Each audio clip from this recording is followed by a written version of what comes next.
Hello and welcome to this video, which is about King's Indian setups. The King's Indian setup involves d6 and g6.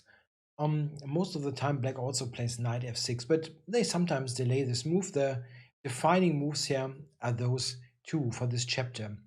The main move order that you will encounter by players who want the King's Indian will be the following. Just to show what our main line is going to be. They will mostly play like this, and of course we play g3 and continue to complete our castle. Now here they go d6. That is the defining position of the King's Indian, after which white in the majority of cases plays the move c4 for a main line fianchetto King's Indian. However, I wanted to unpaint this.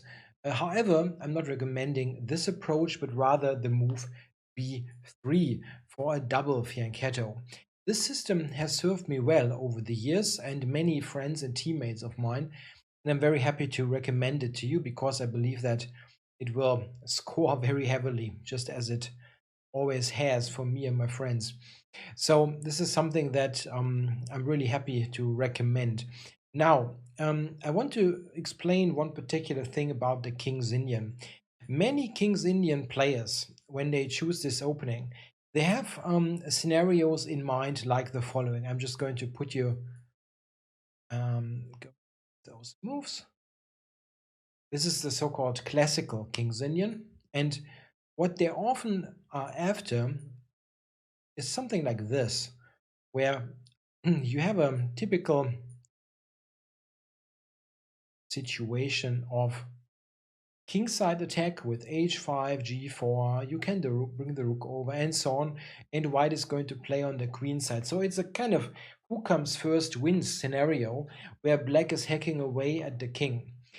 This is often what King's Indian players have in mind. They have a rather aggressive and ambitious mindset. This is something to really appreciate and think of, because if you look for your line against the King's Indian, it is not a bad idea to maybe not give them their dream scenario. Even though you can argue with some justification that a line like this could be good for white, or a related line, not this in particular, it still gives black what they wanted. And with our setup, this is not happening at all, because we have a very safe king. We will fianchetto, of course, and there is just nothing like this quite often. In fact, the center is rather opened with d takes e5 or other trades in the middle of the board, so that it is not this kind of who comes first wins scenario. This is an important psychological considerations. I don't really see many King's Indian players like to play against the system that I'm going to show to you. First of all, as mentioned, most often they play knight f6, g6, later d6, but this is not the only way to get to such a setup. You can also start, of course, with g6 or d6. So we go knight f3, bishop g7, g3, d6. This is something that you can also get by King's Indian players. That is something that will happen to you quite often if they know that you're going to play the b3 system in the main move order, because this is often a system that people dislike to play against, and this often leads to them playing a quicker g6 based setup and trying to discourage the b3 setups by keeping the diagonal open.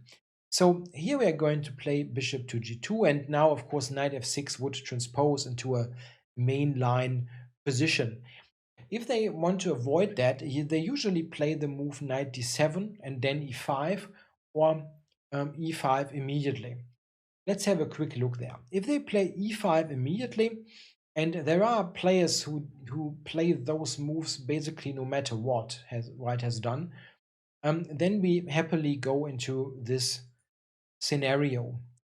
There are many openings that feature this early queen trade, and in fact, some of them don't really promise all that much for white.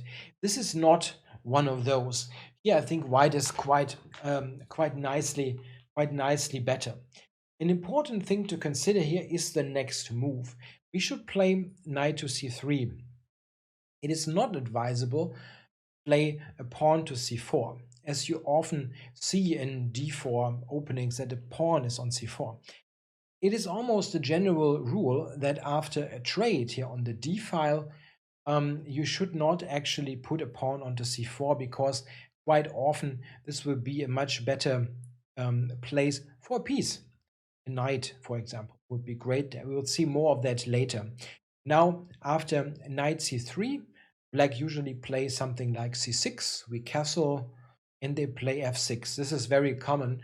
f6 to get the knight organized here and stabilize the pawn. Here, I recommend, this is not the only good move, honestly, but I recommend, I think, a move that is going to be good for white. That is the move knight to e1.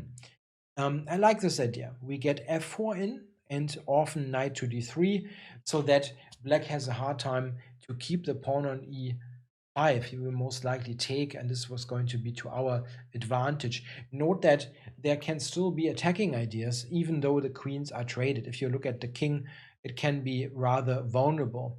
So the early e5 here is dubious due to the trade.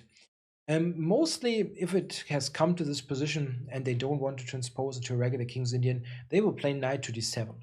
We castle, as we usually do, and now e5. Yeah, that is a way to keep it outside of transpositions. e5. Now, we again take. We don't have a pawn on c4, and that is always a little bit of an argument in favor of trading, because this isn't a square for the knight. We see that pretty quickly. Here, d takes e5 is by far the most popular move, but sometimes this can happen. But I want to show one idea. So takes, knight c3. It's not bad to play e4, or this is not like a position where only one move is good. The idea that I wanted to show here is that, like after knight e7, e4, bishop g7, that this is a strong move. We intend to play knight d5 and queen d2, and black is somewhat hard pressed to find a good solution. Quite often, something like h6 will be played, after which we happily return to later gain a tempo with queen to d2. So here we are going to be better. One idea that we will also see in future lines here is to put a knight onto d5, which will be always annoying for black. This capture is rather rare, with the piece. They usually take with the pawn on e5.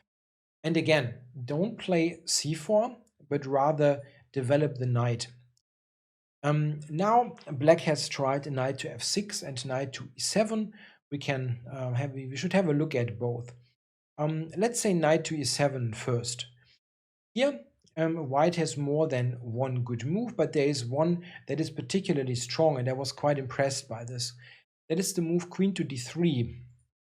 The idea is that after coming rook d1, let's say castles, that's pretty obvious, rook d1, that now we actually in some lines threaten to play bishop h3, and this is going to be rather bad. If it hits, we just attack the knight and it cannot move, because that would lose lots of material. So black is really in some trouble. He has to do something like this, after which we gain a tempo. Queen e8, a bit ugly, but that's what it is. And now queen to e3 is a good idea, threatening knight to d5. So this whole line is rather rarely seen, but this is an impressively strong move. Quickly trying to play on the d file and get this bishop h3 into the position. So a nice idea against knight e7. Most of the time they will play knight to f6 though. And now we see what I mentioned before. You should never put a pawn onto c4, because a knight will be strong there. So knight d2, castles, and now a4. This is a bit more, quite a bit more precise than knight c4. If you do that immediately, knight b6 is going to be a possibility for black. So don't do that, but rather prepare it with a4. Now, if they play rook e8, for example, we play a5. And now note that this open diagonal is also a huge point. a6 is a threat, and this is a bit awkward. They probably have to play a6, and then we play knight c4. And this is already pretty nice pressure for white in more than one way, actually. Yeah, black now has to decide how to develop the queen side. It's not easy here, yeah, with the knight here